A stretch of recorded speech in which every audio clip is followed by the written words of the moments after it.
Welcome my YouTube channel step to success with hope. आज हम CDP का एक बड़ा ही इम्पोर्टेंट जो टॉपिक है, बुद्धि का स्वरूप है सिद्धांत। स्वरूप से हमारा अभिप्राय है भी बुद्धि क्या है। जो अलग अलग दार्शनिक हैं, मनोवैज्ञानिक हैं, सबने अपने अपने मत दिए। किसी ने बुद्धि को किसी वे में बताया भी, बुद्धि उन चीज़ों का संग्रह है, किसी ने कुछ बताया। तो देख लेते हैं बुद्धि का स्वरूप व सिद्धांत। सबसे पहले बुद्धि क्या है।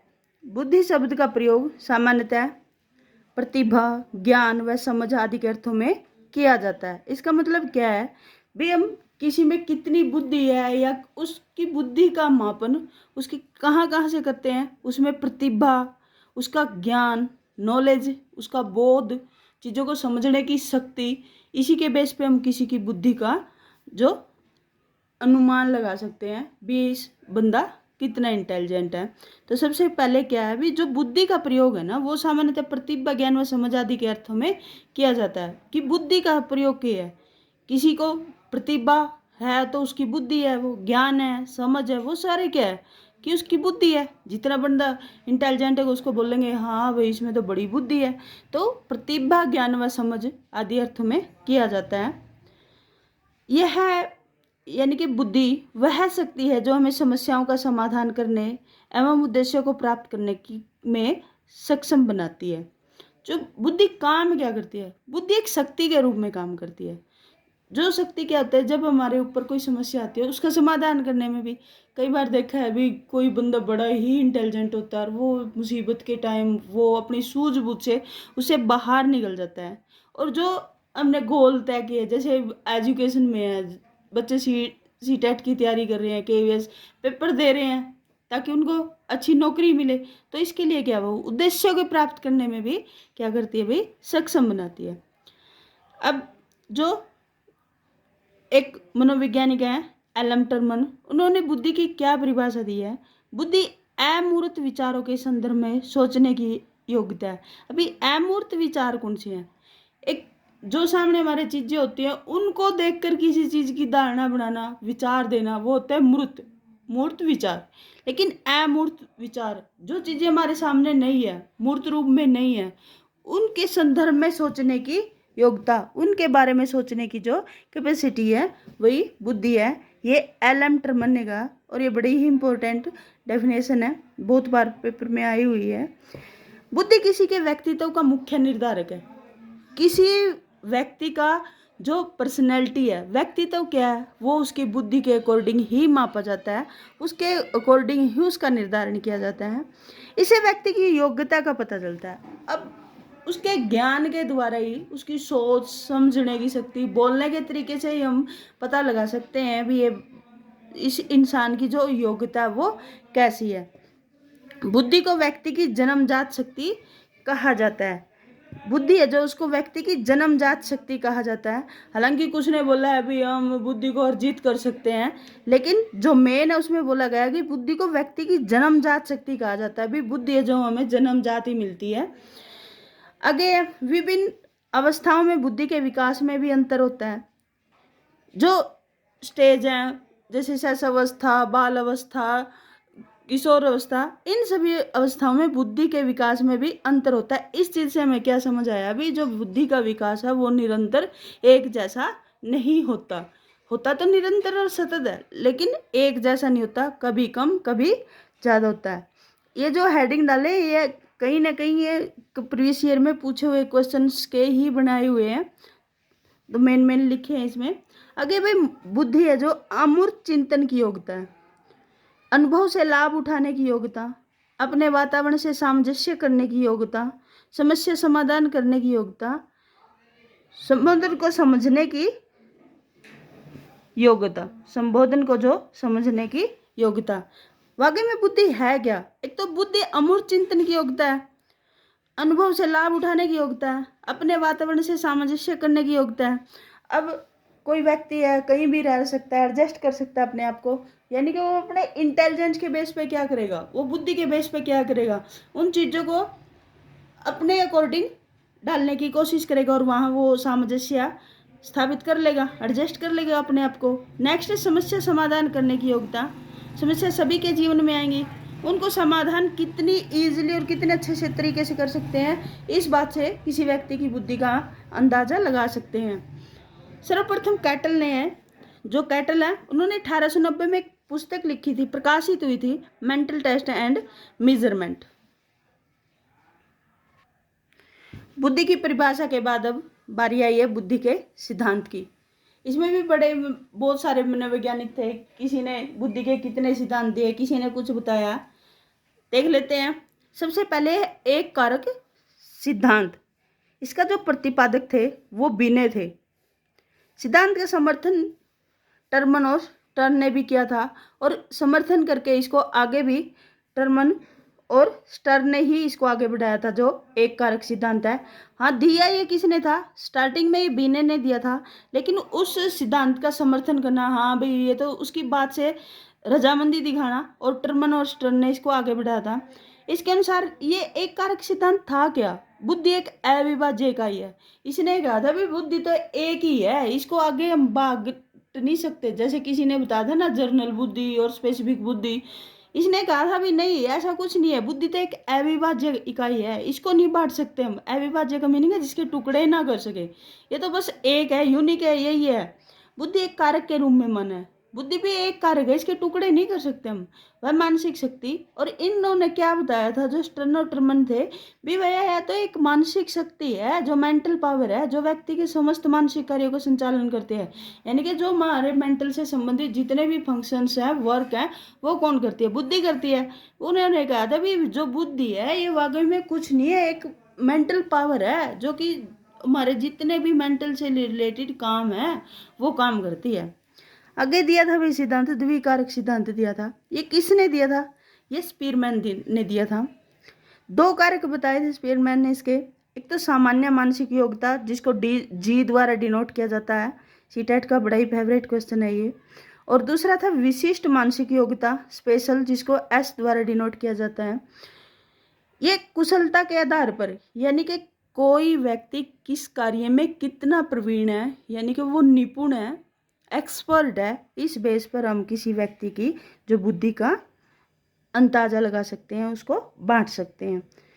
विशिष्टता, इसने क्या कहा था भी, कुशलता के आधार पर विशिष्टता पाई जाती है भी, कितना कोई कुशल है उस आधार पे इसने कहा था भी सभी स्पेशल होते हैं। आगे स्पीरमैन के अनुसार यदि एक व्यक्ति में एक से अधिक विशिष्ट योग्यताएं हैं तो इन विशिष्ट योग्यताओं में कोई विशिष्ट संबंध नहीं होता। इसने ये कहा था भी जो व्यक्ति है, जो मान ले दो जगह एक मतलब स्पेशल है, वो दो फील्ड में अगर स्पेशल है तो जरूरी नहीं है ये दोनों फील्ड एक दूसरे के अटैच हो ना, ये जरूरी नहीं है। जैसे कोई व्यक्ति है, साइंटिस्ट है, साइंस का अलग अपना स्कोप है, लेकिन वो अगर वो उसमें एक आर्ट का भी गुण छिपा हुआ है, उसकी आर्ट में इंटरेस्ट है, तो साइंस और आर्ट एक दूसरे से रिलेट थोड़ी है। इसने यही कहा भी जो व्यक्ति में एक से अधिक दो प्रतिभा है ना, दो फील्ड में वो अच्छा काम कर रहा है, जरूरी नहीं है भी उनमें दोनों में वो इंटरेक्ट करे या रिलेट करे, ना ना, कोई जरूरी नहीं है, वो दोनों अलग अलग फील्ड भी हो सकते हैं। जैसे कोई व्यक्ति डॉक्टरी से तो पैसे से तो वो डॉक्टर है, लेकिन उसको नाचने गाने का शौक हो सकता है, तो डॉक्टरी और नाचना गाना एक अलग अलग फील्ड हुए ना, तो जरूरी नहीं है इन दोनों में कोई सिमिलरिटी हो। आगे भाई, सामान्य योग्यता की मात्रा जितनी अधिक होगी ना, व्यक्ति उतना ही अधिक बुद्धिमान होगा। ये क्वेश्चन पहले भी आया हुआ है और अब भी आने की संभावना है। सामान्य योग्यता की मात्रा है ना, जो सामान्य योग्यता है, इसने कहा है स्पीरमैन ने भी, जितना भी जर्नल फैक्टर ज़्यादा होगा ना, बुद्धि का जर्नल फैक्टर, जी फैक्टर ज़्यादा होएगा, वो व्यक्ति इतना बुद्धिमान होएगा। क्योंकि ये पजलिंग का क्वेश्चन है, क्योंकि हम क्या सोचते हैं, व्यक्ति में जितनी विशिष्ट स्पेशल बुद्धि होगी भाई व्यक्ति तो वही बुद्धिमान होगा, लेकिन नहीं। इसने क्या कहा भाई, सामान्य योग्यता की मात्रा, यानी कि हमारी बुद्धि के जो जी फैक्टर जितने अधिक हो गए ना, व्यक्ति उतना अधिक बुद्धिमान होगा। यहाँ इससे कोई मतलब नहीं दिखाया है, इसने यही कहा सामान्य योग्यता की मात्रा है ना, जितनी अधिक होगी व्यक्ति उतना ही अधिक बुद्धिमान होगा। आगे बात आई है भाई बहुकारक सिद्धांत की। इसका प्रतिपादक थार्नडाइक थे। बुद्धि कई तत्वों का समूह होती है और प्रत्येक तत्व में कोई सूक्ष्म योग्यता होती है। इसने कहा भी जो हमारी बुद्धि है ना, अलग अलग अलग अलग कई क्षेत्र में वो प्रवीण होती है। वो कई तत्वों का समूह तो होती है, लेकिन प्रत्येक तत्व में कोई सूक्ष्म योग्यता होती है, लेकिन भी कोई ना कोई माइक्रो स्किल्स छिपी होती है। थांडाई के अनुसार सामान्य बुद्धि कोई चीज नहीं होती, बल्कि बुद्धि में स्वतंत्र विशिष्ट योग्यता निहित होती है जो विभिन्न कार्यों को संपादित करती है। इसके कहने का मतलब क्या है भाई, जो जर्नल बुद्धि है नहीं, वो कोई चीज नहीं है भी हमारी बुद्धि है कोई दिमाग, उसके दो फैक्टर है, एक में कुछ स्पेशल छिपा है, नहीं नहीं ऐसा कुछ नहीं है। उसने कहा भी बल्कि स्वतंत्र विशिष्ट योग्यता निहित हुआ है जो हमारे कोई कोई देखा है, कोई व्यक्ति किसी फील्ड में अच्छा होता है, कोई किसी फील्ड में अच्छा होता है, तो उसने कहा विभिन्न कार्यों को संपादित ही करती है। नेक्स्ट है भाई प्रतिदर्श सिद्धांत। इसके प्रतिपादक हैं जो थॉमसन है। थॉमसन ने इस सिद्धांत का प्रतिपादन स्पीरमैन के द्विकारक सिद्धांत के विरोध में किया है।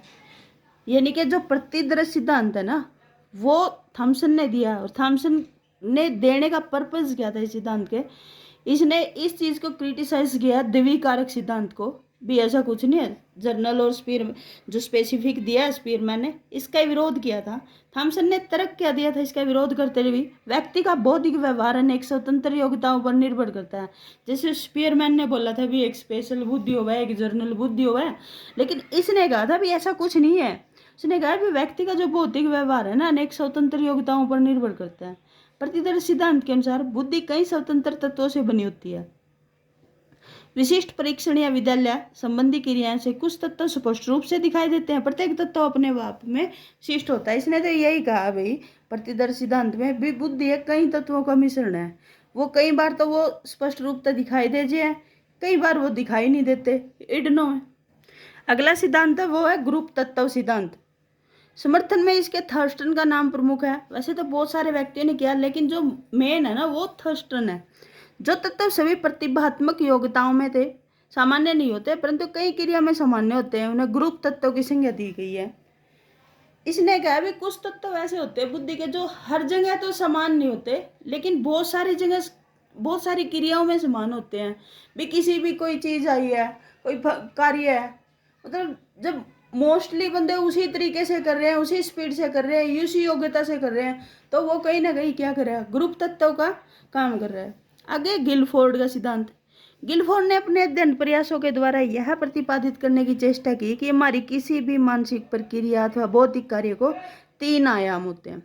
ये इंपॉर्टेंट है। 3 आयाम कौन से होते हैं गिलफोर्ड के सिद्धांत के अनुसार?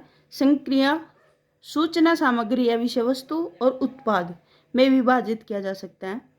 जो गिलफोर्ड का बौद्धिक कार्य के 3 डोमेन बताए, 3 आयाम बताए, कौन कौन से? संक्रिया, सूचना सामग्री या विषय वस्तु। आगे संक्रिया का अर्थ क्या होता है? अब दिमाग में आया होगा ये संक्रिया क्या है। संक्रिया का अर्थ क्या होता है? उस मानसिक चेष्टा, तत्परता और कार्यशीलता से है जिसकी मदद से हम किसी भी सूचना सामग्री या विषय वस्तु को अपने चिंतन या मनन का विषय बनाते हैं। संक्रिया क्या है? कॉन्सेप्ट। जब हम कोई काम करने की चेष्टा, तत्परता, रेडीनेस और कार्यशीलता से है, क्या होता है भाई, जिसकी मदद से अब हम कोई काम करना है तो उसके लिए चेष्टा, रेडीनेस और कार्यशीलता है ना, उस तत्व को चिंतन और मनन का विषय बनाते हैं, तो वो क्या है? एक संक्रिया है। बुद्धि मापन। सबसे पहले अब बात आई है बुद्धि को मापने का जो काम है वो कैसे किया जाता है। सबसे पहले जर्मन वैज्ञानिक था, वुंट का नाम है। 1879 में बुद्धि मापन के लिए मनोवैज्ञानिक प्रयोगशाला की स्थापना की थी। किसने की थी भाई? वुंट ने की थी। जर्मनी के थे वैज्ञानिक, और वुंट इनका नाम था। 1879 में सबसे पहले प्रयोगशाला थी, जो लैब थी, इन्होंने स्थापित की थी बुद्धि मापन के लिए। फ्रांसीसी मनोवैज्ञानिक थी अल्फ्रेड बिनेवे साइमन। इन्होंने बुद्धि के मापन का आधार बच्चों के निर्णय, स्मृति, तर्क एवं आंकिक को माना है। विलियम स्टर्न ने बुद्धि मापन के लिए बुद्धि लब्धि, इंटेलिजेंस कोशेंट यानी कि आईक्यू का प्रयोग का सुझाव दिया था। आईक्यू क्या होता है? मानसिक आयु यानी कि हमारी जो मेंटल कैपेसिटी कितनी है, और वास्तविक आयु यानी कि एज कितनी है, मल्टीप्लाई 100।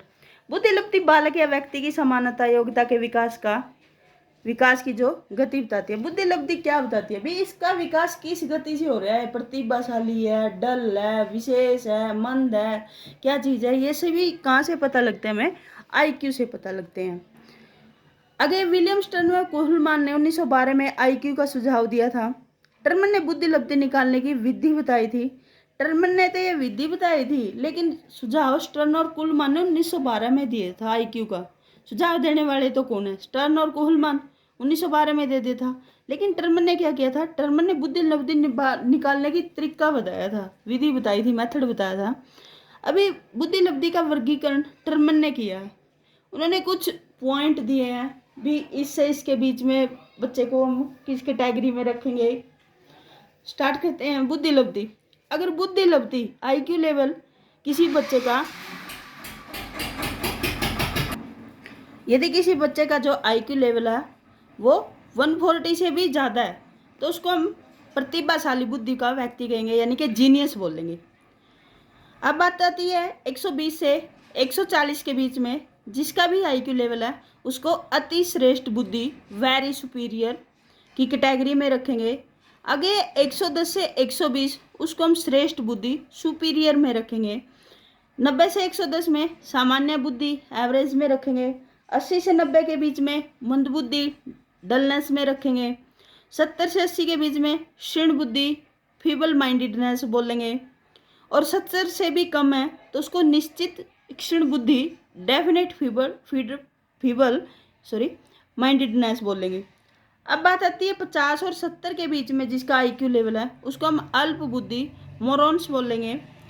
और जिसका आईक्यू लेवल है 20-25 से लेकर 50 तक के बीच में है उसको मूर्ख बुद्धि बोलेंगे, यानी कि एम्बिशियस।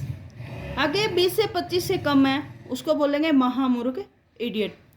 तो ये था बुद्धि का जो हमारा स्वरूप और सिद्धांत। आगे जो बुद्धि मापन की जो विधियाँ है नेक्स्ट वीडियो में वो करेंगे, और यहाँ से आईक्यू लेवल कैसे कैसे किस किस कैटेगरी में रखा गया। आई होप वीडियो पसंद आई होगी। If you like my content video please subscribe my channel. Thank you. और ये सीटेट के लिए बड़ा ही इम्पोर्टेंट टॉपिक है।